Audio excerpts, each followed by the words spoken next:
Salut les jaunines, c'est Loïc, j'espère que vous allez bien. Aujourd'hui on se retrouve pour parler de Dragon Ball. Et plus précisément, dans cette vidéo, on va parler d'un personnage super charismatique et surtout incroyablement puissant, Jiren. Donc avant ça, si c'est pas déjà le cas, je t'invite à t'abonner à cette chaîne YouTube, à activer la cloche des notifications pour pas louper les prochaines vidéos. Pensez à aller vous abonner à ma chaîne Twitch que je viens de lancer les amis, je vous mettrai le lien dans la description et dans le commentaire épinglé. Et comme d'hab, envoyez-moi toute votre force et on est parti.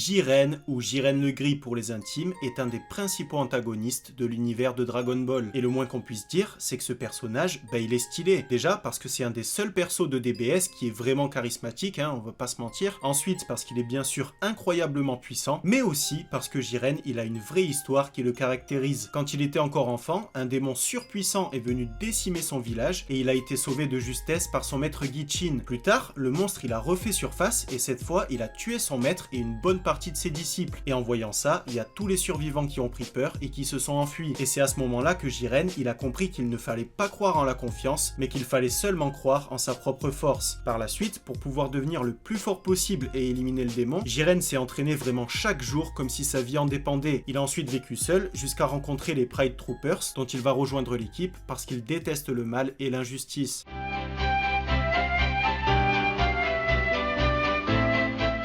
Alors dès qu'il nous a été présenté par Toppo, Jiren il a été décrit comme le personnage le plus puissant de l'univers 11 et surtout comme le seul mortel étant plus fort que l'Akaishin de son univers. Et on a très vite vu que c'était pas des paroles en l'air, parce qu'au tournoi du pouvoir, Jiren il s'est vraiment montré impinable. À chaque fois qu'on l'a vu, il nous a sorti une nouvelle dinguerie. Il s'est fait ralentir par Hit, il a tellement augmenté sa vitesse qu'on aurait dit que ça lui avait rien fait. On a eu Kel qui est venu péter son câble, il l'a calmé en 2 secondes chrono en main. Et surtout, un truc de fou, il a repoussé sans difficulté le Genki-Dama de Goku, lancé en Super Saiyan Blue Kaioken x20, et tout ça dans sa forme la plus basique. Plus tard, on a Goku qui est revenu l'affronter en Ultra Instinct non maîtrisé, mais encore une fois, Jiren, il s'est pas laissé dépasser, il a réussi à esquiver les attaques de Goku, il les a contrées et il a très vite pris l'avantage sur lui. Et pour pouvoir le dominer, il aura fallu que Goku claque son Ultra Instinct maîtrisé, et qu'en plus de ça, il allie ses forces à C17 et à Freezer. Et ça, c'est un truc de fou, parce que Jiren, lui, il avait pas accès à l'Ultra Instinct, et c'est sa seule force et sa seule vitesse pure qui lui ont permis de rivaliser avec Goku en Ultra Instinct. Et ça veut dire que le potentiel de Jiren, il est juste monstrueux. En plus de ça, toute sa vie, il s'est entraîné tout seul, alors que Goku, il a toujours eu des maîtres pour pouvoir le tirer vers le haut, le dernier en date étant quand même Whis, qui est un ange, donc beaucoup plus fort que les Akaishin. Concernant son endurance, elle est aussi colossale, parce que Jiren, il a réussi à tenir tête pendant de longues minutes aux assauts répétés de Goku, Vegeta, C17 et Freezer. Et par la suite, il a même tenu tête à Goku en Ultra Instinct, et il a commencé à montrer des signes de faiblesse seulement quand Goku a claqué l'Ultra Instinct maîtrisé. Et sa résistance, elle est tout aussi énorme, puisqu'elle a pu encaisser des attaques d'une puissance inouïe sans broncher, et notamment le Final Flash Full Power trop stylé de Vegeta en Super Saiyan Blue Evolution. Et si tu regardes bien, même contre Goku en Ultra Instinct maîtrisé, il a quand même réussi à lui tenir tête, même si bien sûr il a fini par se faire dépasser, mais il a quand même résisté un bon moment en claquant lui-même son Super Full Power. Concernant ses techniques, Jiren possède bien sûr un immense contrôle de son ki, ça veut dire qu'il peut se battre à un niveau très élevé pendant très longtemps. En général, il aime bien utiliser des explosions d'énergie pour pouvoir finir rapidement ses adversaires, comme on l'a vu avec Kel. Il arrive aussi à se protéger derrière une barrière de ki, et il possède une quantité de ki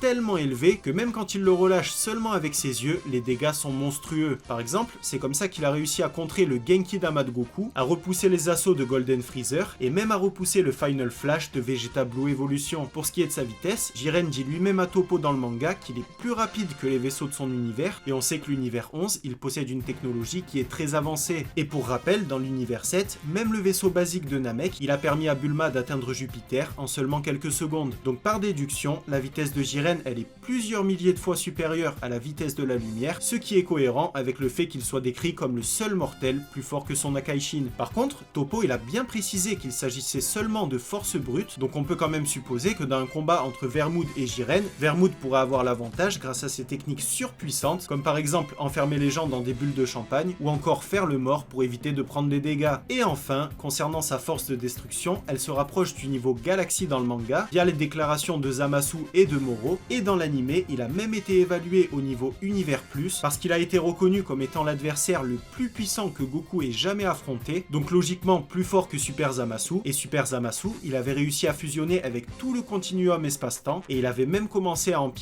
sur la timeline de Goku. Donc dans l'anime, Super Zamasu est au niveau Univers Plus, et par déduction, Jiren l'est aussi. Par contre, c'est pas le cas dans le manga, parce que dans le manga, Zamasu il fusionne pas avec l'univers, mais par contre, il va se multiplier en plein de Zamasu différents.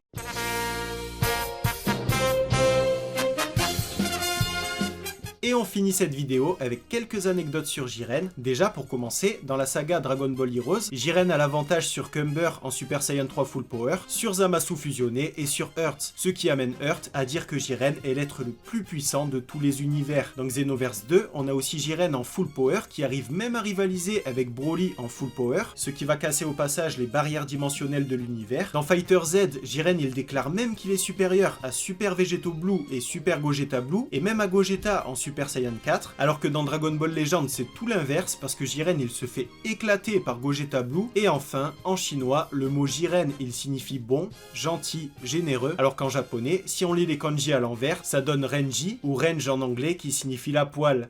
もはやジレンの力をはるかに超越しているというのですか。そんなはずはない。俺は負けん。俺は二度とあんな目に遭わぬ。